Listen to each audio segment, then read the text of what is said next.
नमस्कार प्यारे विद्यार्थियों, स्वागत है आपका आपके अपने YouTube चैनल अशोक सुतार गिरांधी पर। तो आइए आज की क्लास के अंदर हम अध्याय 4 द्विघात समीकरण को लेकर बात करते हैं और इसका हम पढ़ेंगे सबसे पहले सामान्य परिचय। सामान्य परिचय पढ़ने से पहले मैं आपको एक छोटी सी जानकारी देना चाहूँगा कि नई शिक्षा नीति के तहत आपके पाठ्यक्रम में कुछ बदलाव है।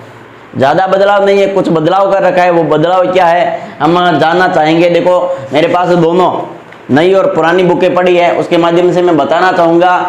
और देखो वैसे तो आप सभी को पता चल ही गया होगा कि पाठ्यक्रम में बदलाव हुआ है। आप नई बुक लाना, उसमें आपके पूरा वही मैटर दे रखा है जो 2024 एग्ज़ाम के लिए काम में आने वाला है। तो मैं इसकी बात यहाँ पर इसलिए करना चाहूँगा क्योंकि हमने पहले पहली, दूसरी और तीसरी प्रश्नमाला पढ़ी है। तो मैं उन्हीं बिंदुओं को बताना चाहूँगा कि जो आपको नहीं पढ़ना है आप उसको क्लास को देखना ही मत। बाकी प्रश्नावली सेम है, कोई चेंजिंग नहीं है। एक प्रश्नावली हटा रखी, उसके अलावा सारे के सारे टॉपिक वही है, परंतु उनमें से कुछ बिंदु हटा रखे हैं। तो देखो जैसे मैं पहली प्रश्नावली के अंदर बात करूँ तो आपको दो ही चीज़ें पढ़नी है, अंकगणित की आधारभूत प्रमेय और अपरिमेय संख्याओं का पुनर्भ्रमण। इसके अलावा हमने जो भी पढ़ा है उसको पढ़ना नहीं है। आई बात समझ में। और दूसरी प्रश्नावली के अंदर यानी बहुपद के अंदर आपको भूमिका सारांश में ही बहुपद के शून्यकों का ज्यामितीय अर्थ, एक तो ये वाला मैटर पढ़ना है और किसी बहुपद के शून्यकों और गुणाकों में क्या संबंध है ये पढ़ना है। दो ही पढ़ना है, बाकी कुछ नहीं पढ़ना है। दो चर वाले रेखिक समीकरण युग्म, यानी आप नई वाली किताब उठा के पास में रख लेना, उसमें जो है वो पढ़ लेना। आई बात समझ में। और फिर रेखिक समीकरण युग्म का ग्राफी विधि से हल, यानी ग्राफी विधि आपको समझा रखी है, उसे हल करना है। और दूसरा एक रेखिक समीकरण युग्म को हल करने की बीजगणितीय विधियां, यानी प्रतिस्थापन और विलोपन दो पढ़नी है, वज्र गुणनखंड को हटा दिया। आई बात समझ में सीधी सी। और फिर हो गया सारांश। अब है आपकी प्रश्नावली 4। कौन सी 4? तो प्रश्नावली 4 अब अभी शुरू कर रहे हैं। तो सीधी सी बात है कि आपको मैं पुरानी बुक से नए पढ़ा के नई बुक से पढ़ाऊंगा। अब जितनी भी प्रश्नावली हम आगे पढ़ेंगे वो हम नई बुक से पढ़ेंगे, पुरानी बुक से नहीं पढ़ेंगे। तो आपको बताने की आवश्यकता नहीं रहेगी कि इसमें ये पढ़ना है और ये छोड़ना है। तो आप बाजार से बुक लाओ तो आप संस्करण देख लेना, उसमें आपके नई बुक के अंदर आपके 2023 लिखा हुआ होना चाहिए, ये वाला संस्करण बुक देख के लाना, ठीक है। और नई बुक के अनुसार ही पढ़ेंगे। बाकी कोई नई बुक नहीं लाना चाहे, पुरानी बुक में ही पढ़ना चाहे तो आप उसमें करेक्शन करके पढ़ सकते हो। आई बात समझ में। तो आज की क्लास के अंदर हम प्रश्नावली 4 द्विघात समीकरण को पढ़ते हैं। इधर देखो क्या है द्विघात समीकरण, इसका व्यापक रूप कौन सा है, इसको किस विधियों से हल करते हैं, इसके मूलों की प्रकृति क्या है, इसके कितने मूल निकलते हैं, मूल काल्पनिक होते हैं, वास्तविक होते हैं या समान है, समान भिन्न क्या होते हैं, ये सारी बातें आज की क्लास के अंदर पढ़ने वाले हैं। इधर देखो द्विघात समीकरण, देखो इसका व्यापक रूप होता है ax² प्लस का bx और प्लस का c।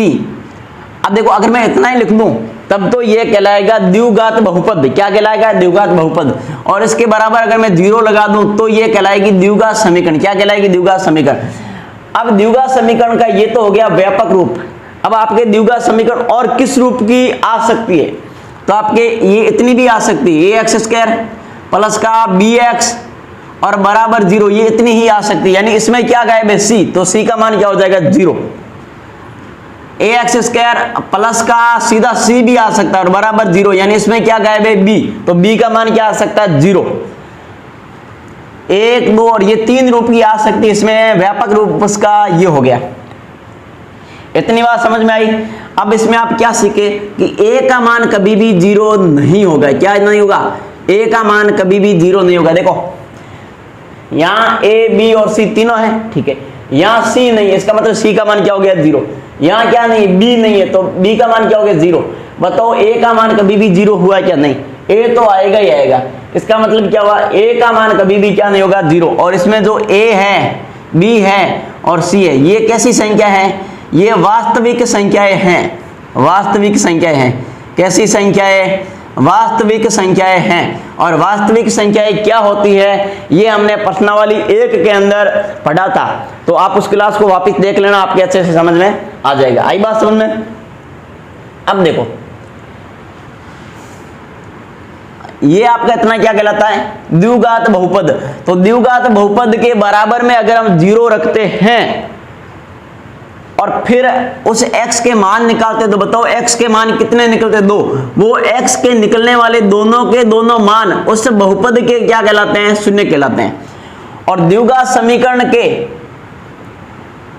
देखो घात कितनी? 2, तो द्विघात समीकरण के x के मान निकलने वाले कितने मान? 2, तो वो 2 मान द्विघात समीकरण के क्या कहलाते हैं? मूल कहलाते हैं। तो आपको एक बात क्या याद रखनी है कि द्विघात बहुपद के अंदर x के दोनों निकलने वाले मान द्विघात बहुपद के शून्य कहलाते हैं, और द्विघात समीकरण के अंदर x के निकलने वाले दोनों के दोनों मान द्विघात समीकरण के मूल कहलाते हैं। आई बात समझ में? यस। अब आपके द्विघात समीकरण को हल करने की कौन कौन सी विधियां हैं? द्विघात समीकरण तो नई बुक में जो दे रखा है वही हम पढ़ेंगे। इसमें एक तो आपके है गुणनखंड विधि। कौन सी विधि? गुणनखंड विधि। पहले इसी की बात कर लेते हैं क्या है, बाकी विस्तार पूर्वक यानी प्रश्नों को हल करेंगे तब समझेंगे। आपको एक बार समझा देता हूं कि गुणनखंड विधि है और इसको हल कैसे करना है, किस रूप का आता है प्रश्न। तो देखो आपके ये इस रूप का, जैसे 2x² माइनस का 3x और प्लस का 5 और बराबर क्या आ गया? 0। यह आपका द्विघात समीकरण हो गया। और इस द्विघात समीकरण को गुणनखंड विधि से कैसे हल किया जाता है? तो उसका तरीका ये रहेगा कि प्रथम पद को अंतिम पद से गुणा करो, प्रथम पद को अंतिम पद से क्या करो? गुणा करो, और बीच वाली संख्या के ऐसे 2 टुकड़े करो कि जोड़ने या घटाने पर तो माइनस का 3x आ जाए और गुणा करने पर कितना? 5 दूए 10 x² आना चाहिए। तो इस तरीके से हम गुणनखंड विधि को क्या करेंगे? हल करेंगे। दूसरी बात इसमें आपके दे रखा एक तो पूर्ण वर्ग से पूर्ण वर्ग से द्विघात समीकरण को हल करने की विधि थी, वो आपके हटा रखी है तो उसकी बात नहीं करेंगे। एक आपके इसमें है श्रीधर आचार्य विधि। सीधा सा आपको सूत्र याद रखना, सूत्र के माध्यम से उसका आंसर निकल जाएगा। श्रीधर आचार्य विधि, और इस श्रीधर आचार्य विधि का दूसरा नाम है द्विघाती सूत्र। क्या नाम है? द्विघाती सूत्र। क्या होता है? x बराबर माइनस का b प्लस माइनस अंडूड के अंदर b² माइनस का 4ac और इस पूरे के बट्टों में आएगा 2a। ये आपको सूत्र याद रखना है। और इसको हल कैसे करेंगे? जैसे देखो ये वाली द्विघात समीकरण दे रखी है, तो इसमें आपको देखो मैं साइड में बता देता हूं, बाकी उतारना ऐसा ही है। a, b और c के क्या करने होते हैं? आपको मान पता करने होते हैं। क्या करने होते हैं? मान। जैसे यहां बोल देता हूं a का मान कितना? 2, b का मान माइनस का 3 और c का मान कितना है? 5। तो उन मानों को यहां रखते हैं तो आपके इस विधि से यानी ये सीधा सूत्र लग जाता है। तो आपको द्विघात समीकरण से a, b के मान अलग करने होते हैं, फिर उन मानों को यहां रखना होता है, सीधा आंसर निकल जाता है। दूसरा इसमें एक ये और आता है द्विघात समीकरण के मूलों की प्रकृति। द्विघात समीकरण के मूलों की प्रकृति, मूलों की प्रकृति कैसे याद की जाती है? इसका एक सूत्र होता है b² माइनस का 4ac। देखो कि ये श्रीधर आचार्य से प्रश्न होगा या नहीं होगा, इसके दोनों मान निकलेंगे या नहीं निकलेंगे। तो इसके लिए आप उस द्विघात समीकरण के मूलों की प्रकृति पता कर सकते हैं कि उसके दोनों के दोनों मान समान आने वाले हैं या असमान आने वाले हैं या मूल वास्तविक होंगे ही नहीं। ये आप इसके माध्यम से पता कर सकते हो। जैसे किसी प्रश्न को सीधा करना चाहो तो आप द्विघात समीकरण को ये वाले जो मान है उसको यहां रख के उसको सीधा निकालते हैं, फिर ये वाला अंडूड के अंदर हल नहीं करना पड़ता, उसका सीधा मान यहां रख के भी ऐसा कर सकते हैं। वो सारी बातें मैं जब हम क्लास के अंदर प्रश्न करेंगे तब समझेंगे। तो आप एक बार इतना ही समझोगे, आप इस सूत्र को याद रखोगे और सीधा ये सूत्र लगाना हो तब क्या करेंगे? ए, बी और सी के मान निकालेंगे और उन मानों को यहां रख देंगे और सीधा सा आपका क्या निकल जाएगा? उत्तर निकल जाएगा। फिर उसको एक बार प्लस और एक बार माइनस करके सीधा लिख सकते हो या अलग अलग भी लिख सकते हो। आई बात समझ में? आगे बढ़ते हैं।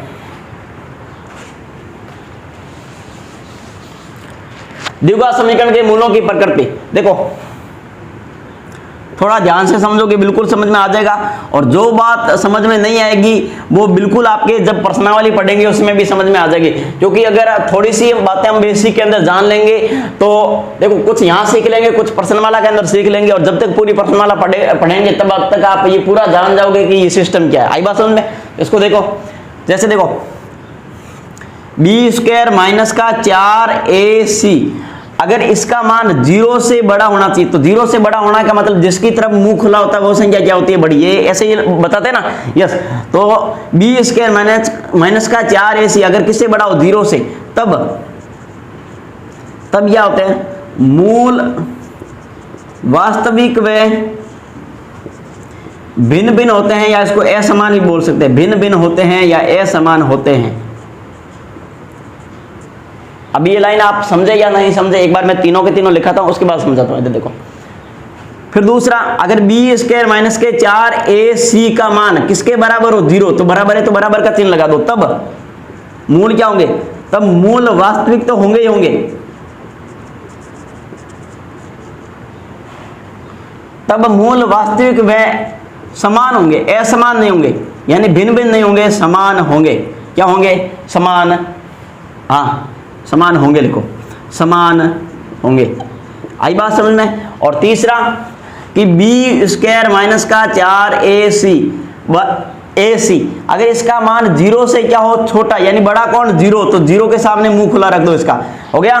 तब अब लाइन लिख लो, तब मूल वास्तविक होंगे क्या, नहीं, मूल वास्तविक नहीं होंगे, मूल वास्तविक नहीं होंगे। अब आप समझोगे तब तो मैं यहां समझाना चाहूंगा, फिर भी देखो प्रयास करते हैं। तब मूल वास्तविक नहीं होंगे, यानी कोष्ठक के अंदर लिख सकते हो, कैसे होंगे, काल्पनिक होंगे, काल्पनिक होंगे।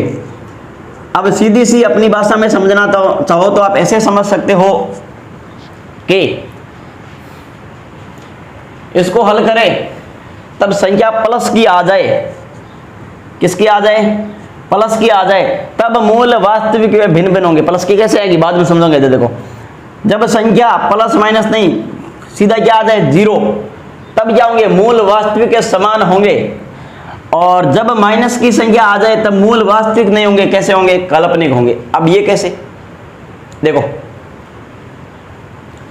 बी स्क्वायर माइनस के 4ac को हल किया, ये 0 वगैरह ये सारा भूल जाओ, ये चिन्ह भी भूल जाओ, सब कुछ भूल जाओ, आपको क्या ध्यान रखना है, बी स्क्वायर माइनस के 4ac को अगर हल किया है और उसमें आपका 1 2 3 4 ऐसी संख्याएं आ गई, यानी ये संख्या प्लस की है माइनस की, प्लस की है, किसकी है, प्लस की, तब आपके मूल वास्तविक होंगे और भिन्न भिन्न होंगे। भिन्न भिन्न का मतलब क्या होगा, x के दोनों के मान अलग अलग होंगे, यानी x का मान, एक बार x का मान 2 आ गया तो दूसरी बार x का मान कितना आ जाएगा, मान लो 3 आ गया या 4 आ गया, ऐसे समझ सकते हो।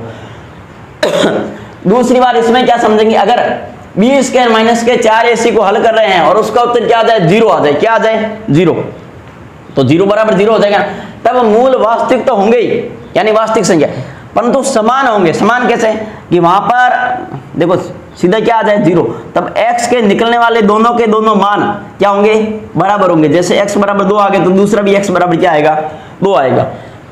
और तीसरा, बी स्क्वायर माइनस के 4ac को हल किया और संख्या माइनस की आ गई, माइनस की आ गई, इसका मतलब 0 क्या हो गया, बड़ा हो गया, क्योंकि 0 नहीं तो प्लस का होता है, नहीं माइनस का होता है। माइनस की संख्या जितनी भी बड़ी होती है उतनी क्या कहलाती, छोटी कहलाती। तो माइनस की संख्या आ जाए तो मूल वास्तविक नहीं होंगे, कैसे होंगे, काल्पनिक होंगे। यानी माइनस की संख्या मतलब माइनस का 1 आ जाए, माइनस का 2 आ जाए, माइनस का 3 आ जाए, बताओ ये 0 से छोटी है बड़ी, 0 से छोटी है, तो ऐसा आ जाए तब क्या होंगे, मूल वास्तविक नहीं होंगे। तो आपको अच्छे से समझ में आया होगा। अब इधर देखो, ये आपका ax स्क्वायर प्लस का bx और प्लस का c आपका ये द्विघात समीकरण है, और इस द्विघात समीकरण के कितने मान, 2, तो 2 मान वो क्या कहलाएंगे, मूल कहलाएंगे। द्विघात समीकरण का ये रूप भी आ सकता है और ये रूप भी आ सकता है, परंतु a का मान कभी भी क्या नहीं आएगा, 0 नहीं आएगा। यहाँ a, b और c कैसी संख्या है, वास्तविक संख्या है। द्विघात समीकरण को कितनी विधियों से, गुणनखंड से और श्रीधर आचार्य से हल करेंगे।